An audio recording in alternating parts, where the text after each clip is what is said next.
Bon, Marc, le congrès vient de se terminer. Beaucoup de motions ont été adoptées. Est-ce que, à ton avis, le congrès a rempli les objectifs qu'il s'était fixés, et notamment les souhaits que la CAN avait mis en lui? On ne peut jamais dire quels sont les objectifs réels d'un congrès. Il y a des sujets qu'il faut aborder parce que c'est des sujets de circonstance. Il faut prendre position sur certaines choses. Et puis il y en a d'autres, c'est des positions de principe générales, etc. Et je crois que ce congrès a été un de ceux où on a traité le plus de sujets avec une participation soutenue, à la fois pendant les séances de commission qui étudiaient les textes. Je rappelle que nos textes ne sont pas des textes dictés par la hiérarchie, en quelque sorte. C'est des textes que les camarades mettent au point, etc. Et à la fois dans les séances au cours desquelles on a adopté ces documents.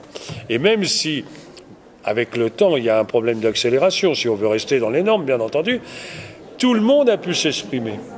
Les 220 délégués qui étaient là ont pu s'exprimer. Et je crois qu'on a fait une expression de démocratie. Et ça, moi, je m'en félicite parce que la fédération de la libre pensée, par définition, a pour objectif de fonctionner d'une manière la plus démocratique qui soit. C'est d'ailleurs pour ça qu'on continue à faire des congrès. Alors, si on essaye de comparer ce congrès avec les précédents, il y a deux points qui viennent à l'esprit. D'une part, la situation dans laquelle nous sommes, qui nécessite des prises de position plus claires sur certains points, a permis de faire avancer la réflexion et la formation des libres penseurs. Et d'autre part, on constate une évolution dans la participation, peut-être même dans l'évolution des délégations. Est-ce que tu as noté une progression qualitative ou quantitative dans ces domaines-là? Oui, il y a deux éléments de satisfaction. Enfin, moi, j'ai retenu deux éléments de satisfaction. Le premier, il y a, j'oserais dire les militants de toujours. Hein, ceux qui, en définitive, sont l'ossature de notre maison. Et puis, il y a l'arrivée d'une série de jeunes, sans que nous ayons fait une politique de démagogie à la jeunesse. Ce n'est pas aussi simple que ça. La libre pensée, c'est avant tout s'interroger. La libre pensée, c'est refuser les vérités révélées. La libre pensée, c'est être belle. Et là, nous avons, sans faire une politique, je dis bien, de musique moderne ou de je ne sais quoi, ou qui aurait pu pour tenter de...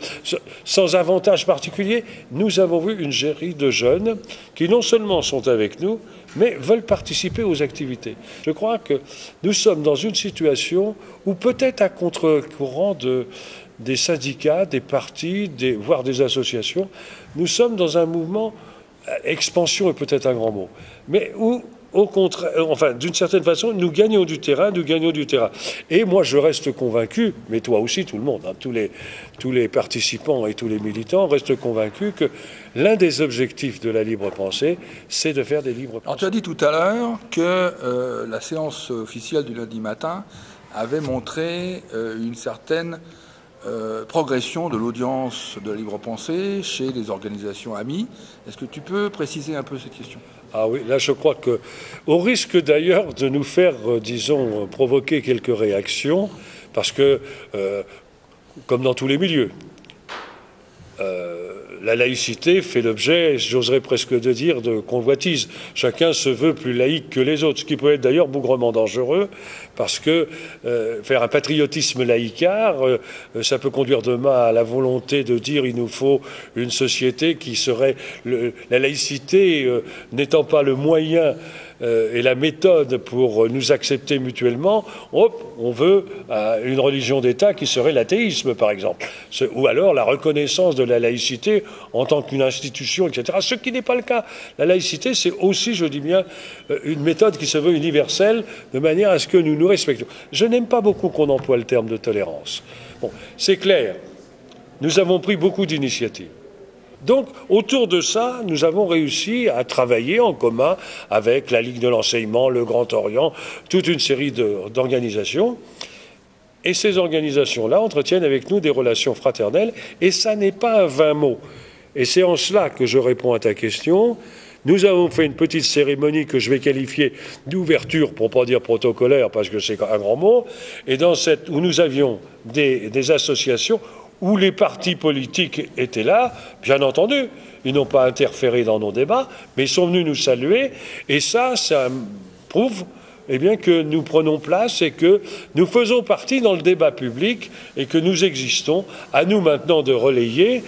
Nous n'entendons soumettre personne. À nous de relayer, etc. D'une certaine façon, il ne va plus y avoir que le président de la République qui fait semblant de ne pas nous connaître. Alors, dernière question, mais peut-être quand même importante. Le Congrès a voté un certain nombre de résolutions. Donc ces résolutions vont maintenant servir de cadre à l'action. Et est-ce que tu peux préciser un peu comment ces résolutions vont amener la Fédération nationale et la libre pensée en général à appliquer ces résolutions dans les prochaines semaines et les prochains mois? Et je pense plus précisément à 3 questions. D'une part, les vêtements religieux, avec le 16 septembre, la réception que la libre pensée doit avoir auprès de la commission ad hoc. Le colloque Francisco Ferrer, qui est un point important, et puis peut-être aussi, si on a le temps, comment on va continuer la campagne sur les fusillés, pour l'exemple. Prenons effectivement les 3 exemples qui sont les tiens. La première, nous allons être entendus par la commission compétente à l'Assemblée nationale le 16 septembre, avec les autres organisations laïques, sur la burqa. C'est clair, là, nous sommes armés. La délégation qui sera là dira, c'est clair, nous ne sommes pas pour la burqa, bien entendu, mais c'est un comportement individuel et c'est un comportement vestimentaire. On ne voit pas pourquoi nous interdirions la burqa et nous n'interdirions pas autre chose, etc. C'est une atteinte aux libertés, à la liberté individuelle, c'est clair. Ceci étant, on sait très bien, et nous avons eu une résolution où nous revendiquons l'égalité entre les hommes et les femmes, et égalité de droit, et nous disons bien nettement que l'ensemble des religions a tendance, effectivement, à soumettre les femmes. Nous le disons, et nous nous battons contre. On nous polarise là-dessus, en définitive, parce qu'on ne sait pas comment prendre un sujet fort important, celui tout simplement du chômage et celui de l'immigration. Deuxième activité qui découle aussi d'un texte que nous avons adopté, c'est Francisco Ferrer. Alors on ne sait pas, c'est un libre penseur. Voilà. Et un libre penseur qui a été assassiné pendant la guerre d'Espagne et qui a été assassiné par l'Église. C'est son 100e anniversaire de sa disparition. Nous voulons qu'on parle de lui, nous faisons colloque. Et nous faisons colloque avec des gens dans les pays dans lesquels il a travaillé, au moins en Europe. L'Espagne, ses origines, bon, la Belgique et nous. Et nous le faisons avec la Ligue de l'enseignement, nous le ferons peut-être avec d'autres, on verra. On va, comme nous avons coutume de faire quand nous faisons un colloque, nous faisons quelque chose de vivant et d'universitaire à la fois. Nous avons encore un travail que, je pense, nous eussions pu terminer l'année dernière. C'est ce qu'on appelle la réhabilitation des fusillés, pour l'exemple. Alors c'est un petit peu hermétique comme ça. En termes plus simples, c'est tous ceux qui ont été tués à la guerre 14-18, en dehors de la guerre en quelque sorte. C'est-à-dire que ce n'est pas l'ennemi qui les a tués, c'est les Français qui les ont tués. Alors ce sont des gens qui ont voulu fraterniser. Ça existe. Et ça a existé. Ça a existé de l'autre côté aussi. Et il faut s'en féliciter. Deuxièmement, peut-être certains qui ont fait la rapine, qui ont volé des choses, tout simplement parce qu'ils avaient faim. Troisièmement, celui qui s'endormait et qui était de veille et qui devait tenir et qui dans les tranchées n'en pouvait plus, et boum.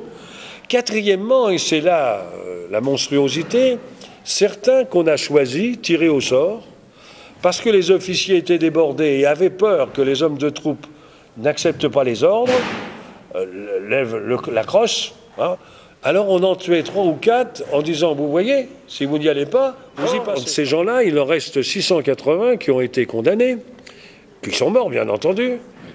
Chacun a un dossier, et nous demandons, nous, qu'on les réhabilite. Donc nous allons, à nouveau, le 11 novembre, nous eussions aimé que ce soit le 11 novembre dernier, le président de la République a fait une déclaration où il donnait l'impression d'avoir compris, nous étions allés expliquer les choses, mais il n'a pas employé le terme de réhabilitation.